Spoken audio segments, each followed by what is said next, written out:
This video is dedicated to Mordechai Israel Ber. May Hashem bless him with abundant revealed good. Because as we know, everything that comes from Hashem is good. But I asked for him to have a revealed good so that he could see the goodness with his own eyes.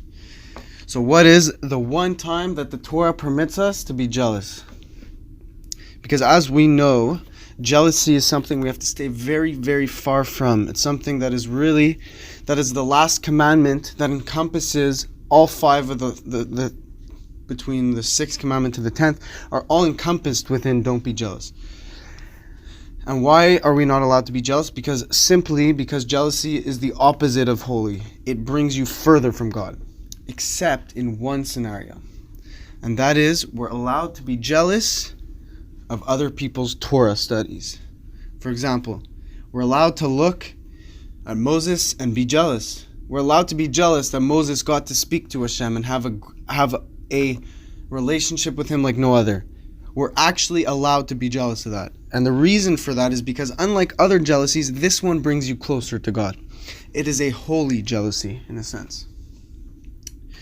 Whereas, let's say you're jealous of somebody's car, it not only does it bring you not closer to God, it distances you from God, and it distances you from that person, and it distances you from yourself, from your well-being.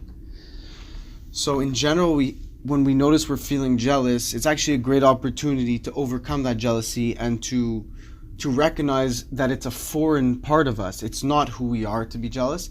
It's our evil inclination, bothering us, trying to get at us, trying to knock us down. So when we recognize that jealousy for whatever it may be, let's say, you liked a girl, like before you were observant, and you thought maybe one day you would end up with that girl as your shidduch, and you saw that somebody else ended up as her shidduch. Rather than being jealous, take this opportunity to say, wow, Hashem, I don't see things the way Hashem sees things. He sees things perfectly, and He plans things perfectly. So that shows that I still have work to do. That I'm jealous of this means that I'm not exactly where I have to be right now. And take that opportunity to connect to God, and you'll see the jealousy will just disappear instantly once you connect to God.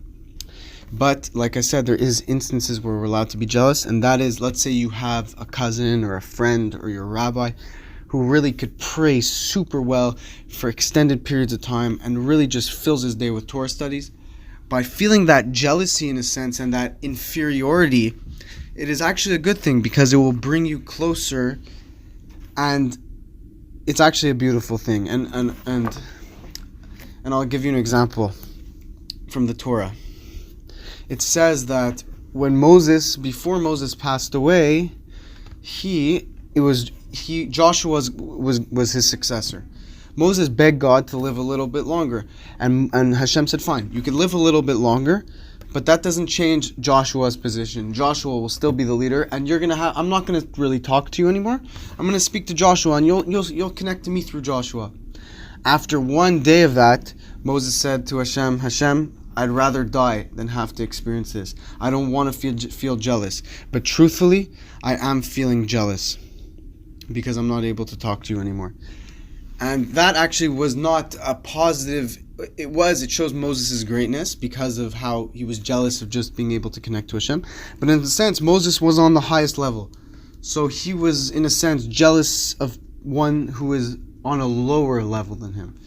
But the opposite, Joshua would have been allowed to be jealous of Moses for his greatness, because that jealousy will pull you closer to God.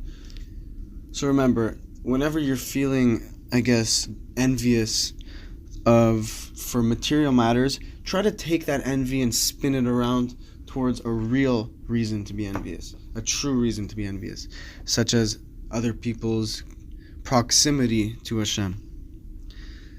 So I hope you have an amazing day, and I hope you all understand that everything that you go through is for a good reason, and everything is perfectly calculated, and now is the chance. Today is the day that you could make a difference in your life and someone else's life. And it says, if you save one person, you save the entire world. So let's save the world, my friends.